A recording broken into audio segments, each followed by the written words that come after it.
ఇది సగ్గుబియ్యం కిచిడి. సగ్గుబియ్యంతో ఇలా కూడా చేసుకోవచ్చు అనమాట. ఇది చేసుకునేటప్పుడు ముందుగా 4 గంటల ముందు సగ్గుబియ్యం నానబెట్టుకోవాలి. ఏ గ్లాస్తో సగ్గుబియ్యం నానబెడితే అదే గ్లాస్తో ఒక గ్లాస్ వాటర్ పోసి 4 గంటల ముందు నానబెట్టుకోవాలి. ఇది 4 గంటలకి నీరు లేకుండా నీరంతా పీల్చేసుకుని బాగా నాని ఉంటుంది అన్నమాట. అప్పుడు మనం 4 గంటల తర్వాత ఒక ఆలుగడ్డ ఉడకబెట్టి ఉంచుకొని చిన్న పీసెస్ ఇలా కట్ చేసి పెట్టుకోవాలి. పోపు సామాను ఉంచుకోవాలి.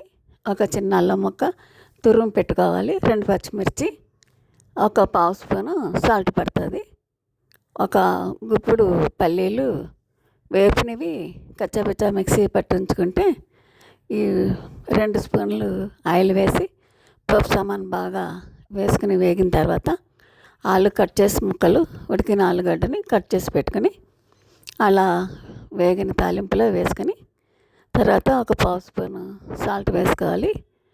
బాగా మగ్గిన తర్వాత ఇది మనం సగ్గుబియ్యం కూడా వేసుకొని కొంచెం మూత పెట్టి 5 మినిట్స్ మగ్గనిచ్చుకుంటే ఆ పల్లీలు కచ్చాపిచ్చా మిక్సీ పట్టుకున్నది కూడా ఇందులో వేసి ఇంకో 5 నిమిషాలు కొంచెం మగ్గనిచ్చుకుంటే సరిపోతుంది. ఇది పెద్ద ప్రొసీజర్ ఏం కాదు, ఈజీగా చేసేసుకోవచ్చు.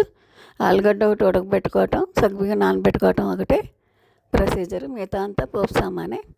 కాకపోతే ఇది పిల్లలు పెద్దలు అందరూ తినచ్చు. ఉపవాసం ఉన్నప్పుడు ఇది తింటే హెల్తీగా ఉంటుంది, త్వరగా ఆకలేదు.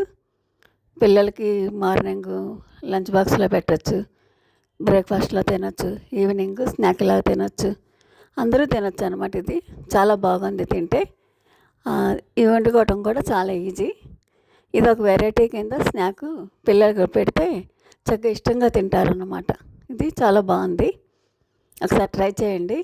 నా ఛానల్ సబ్స్క్రైబ్ చేయండి. ఇది నచ్చితే మీకు షేర్ చేయండి, ఇంకా లైక్ చేయండి. నాది ఛానల్ని ప్రమోట్ చేయండి. ఇదైతే ఈ వెరైటీ చాలా బాగుంది, చాలా ఈజీగా ఉంది ప్రాసెస్ కూడా. సగ్గుబియ్యంతో మనం ఎప్పుడు వడియాలు పెడతాం, ఇలా స్వీట్ చేసుకుంటాం కదా, ఇట్లా ఎప్పుడు చేయము. ఇది ఒక వెరైటీ కింద స్నాక్ ఐటము, చాలా బాగుంది. గెస్టులు వస్తారన్నప్పుడు కూడా మనం చక్కగా సగ్గుబియ్యం నానబెట్టి ఉంచుకుంటే ఆలుగడ్డ ఉడకబెట్టుకుని చక్కగా వెంటనే ఇది చేసేసుకోవచ్చు. ఎప్పుడు గారెలు పనికిలే కాకుండా ఈ ఐటెం కూడా పెడితే చాలా బాగుందన్నమాట. చాలా వెరైటీగా ఉంది, ఇష్టంగా కూడా తింటారు. జీర్ణం కూడా బాగానే అవుతుంది, ఆకలి త్వరగా అయ్యదు. చాలా బాగుందన్నమాట. ఇది ఒకసారి ట్రై చేయండి, చాలా బాగుంది ఐటెం.